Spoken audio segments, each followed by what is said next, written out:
आपने अपना channel subscribe नहीं किया है तो प्लीज़ सब्सक्राइब करें, बेल आइकन को दबाएं। कैसे हो आप? आज क्षितिज भाग 2 कक्षा 10वीं और कवि सूर्यकांत त्रिपाठी निराला द्वारा रचित कविता अट नहीं रही है। सूर्यकांत त्रिपाठी निराला द्वारा रचित पहली कविता उत्साह आपने पढ़ी, समझी, जानी।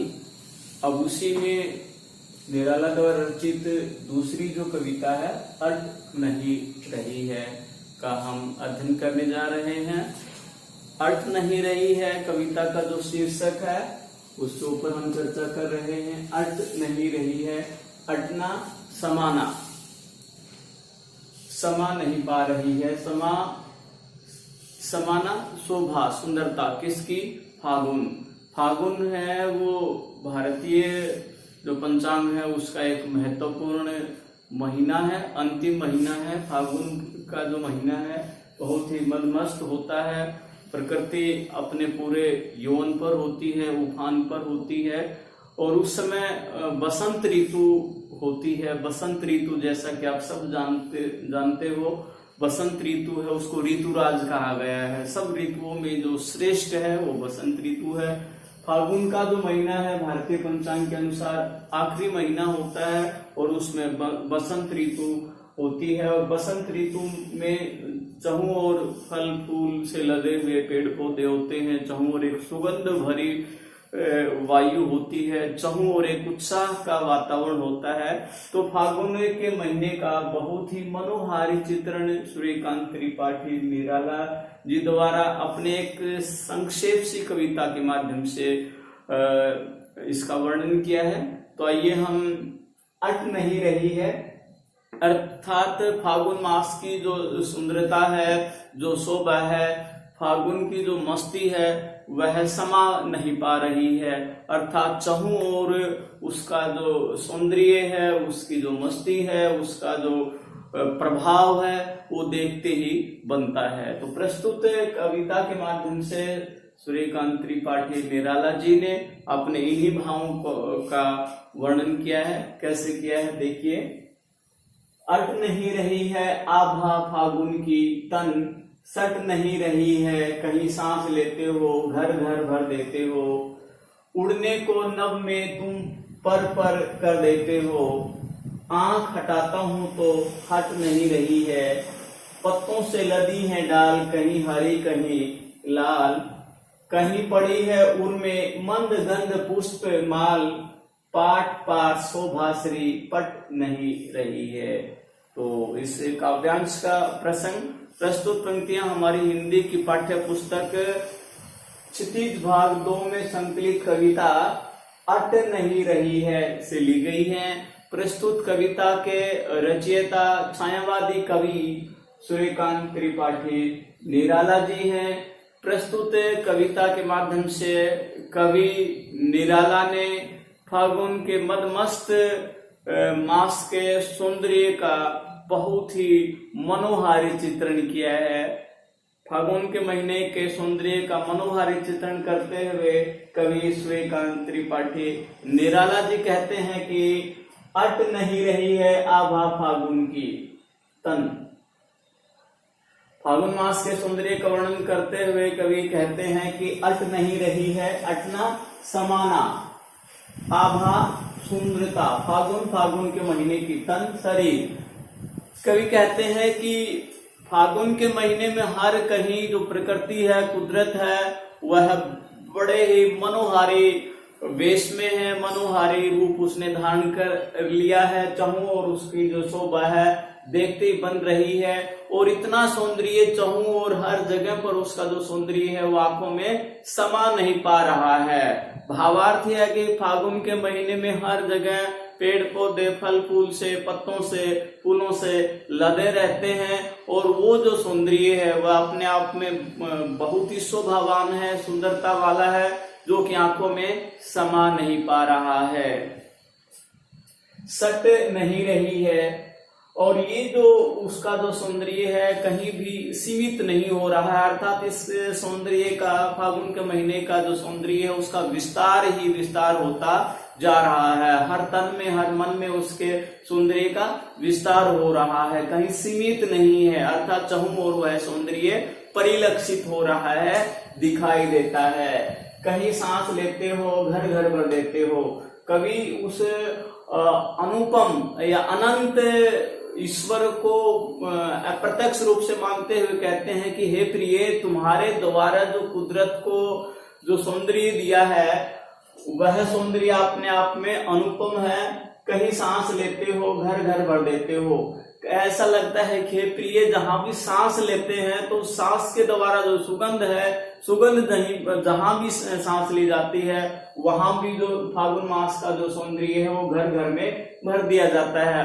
अर्थात चहुं और उसका जो सौंदर्य है दिखाई दे रहा है। अनंत प्रिय के रूप में ईश्वर के लिए यहाँ कवि ने प्रयुक्त किया है कि ये जो शोभा है, ये जो सौंदर्य है उस अनंत ईश्वर की ही देन है, उस ईश्वर द्वारा प्रदत्त है। और जब सांस लेते हैं, कवि का ऐसा मानना है कि जब हम सांस लेते हैं तो सांस के द्वारा भी फूलों की जो सुगंध है, मकरंद है, उसका जो पराग है वो श्वास के द्वारा छोड़ा जा रहा है, अर्थात घर घर में सौंदर्य की महक है, सुगंध है, इसको महसूस किया जा सकता है, देखा जा सकता है।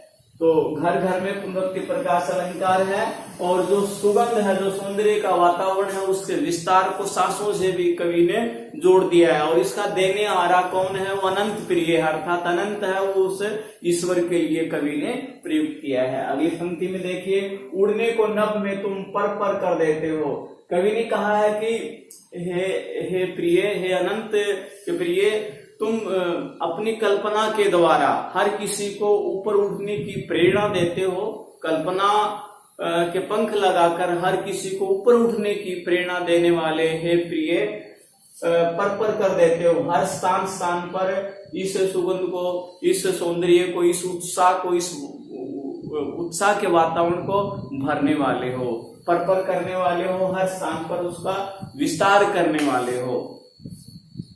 आंख हटाता हूं तो हट नहीं रही है। कवि कहता है कि मैं इस सौंदर्य को अपनी आंखों से हटाता हूं तो हटाने को मन नहीं कर रहा है, अर्थात आंखें हैं अपलक इस सौंदर्य को, इस मस्ती को, फागुन की शोभा को देखना चाहता है अपनी आंखों से, पल के लिए भी सौंदर्य को हटाना नहीं चाहता है। पत्तों से लदी है डाल, कहीं हरी कहीं लाल। कवि इस अप्रीतम सौंदर्य का वर्णन करते हुए कहते हैं कि पत्तों से लदी है डाल। फागुन के महीने में जो वृक्ष हैं, पेड़ हैं, लताएं हैं, वो पत्तों से भरपूर हैं, कहीं हरी कहीं लाल। उनके ऊपर भिन्न भिन्न प्रकार के पत्ते और भिन्न भिन्न प्रकार के फूल, कहीं लाल, कहीं हरे, कहीं पीले रंग के फूलों से लदी हुई डालियां हैं। चहुं और पेड़ है वो लदे हुए पत्तों से, फूलों से आच्छादित दिखाई देते हैं। कब? फागुन के महीने में। कहीं पड़ी है उर्मे मंद गंध पुष्पमाल।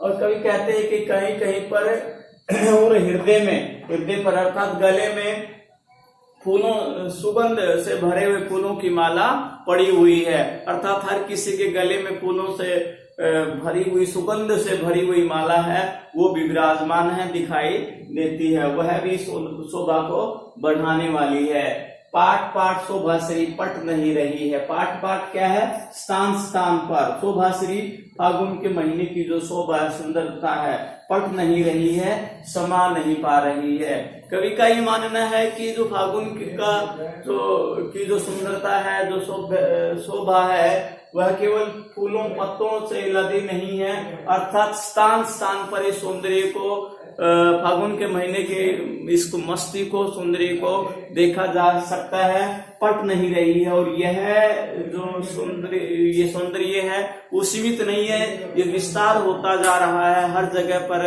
आच्छादित होता जा रहा है, पट नहीं रही है। और किसी भी स्थान पर इस शोभा को, सौंदर्य को सीमित नहीं किया जा सकता है।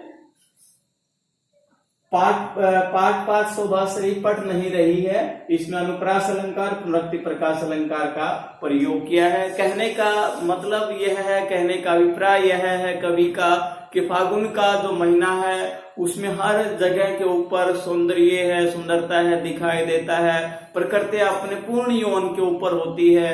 कोई भी पेड़ है वो पुष्पों से, फलों से, पत्तों से आच्छादित है। जहां भी सांस लेते हैं तो वहां सुगंध ही सुगंध है, उसका विस्तार हो रहा है। इस अनुपम अप्रीतम सौंदर्य का वर्णन करते हुए कवि कहते हैं कि हर जगह पाठ हर जगह पर फागुन के महीने की जो मस्ती है, सौंदर्य है, उसका आनंद लिया जा सकता है और उसको सीमित नहीं किया जा सकता है, पट नहीं रही है, अर्थात कहीं भी वह समा नहीं पा रहा है। चहु और उसका की जो आभा है, उसका जो शोभा है, उसकी जो सुंदरता है दिखाई दे रही है।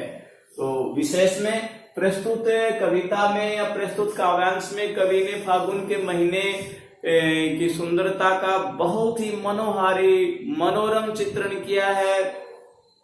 तत्सम शब्दों के साथ साथ देशज शब्दों का भी प्रयोग किया गया है। भाषा सहज, सरल और सार्थक है और जिन शब्दावली का शब्द की लाक्षणिक शक्ति का इसमें प्रयोग किया गया है। अनुप्रास, स्मृति प्रकाश अलंकार, उपमा अलंकार, रूपक अलंकार आदि का प्रयोग किया है। और कवि इसके माध्यम से यही दर्शाना चाहता है कि उस अनंत ईश्वर द्वारा जो प्रदत्त प्रकृति की जो सुंदरता है, जो शोभा है, वह अपने आप में अपरिमित है, असीमित है, उसको सीमित नहीं किया जा सकता, उसका कोई और छोर नहीं है।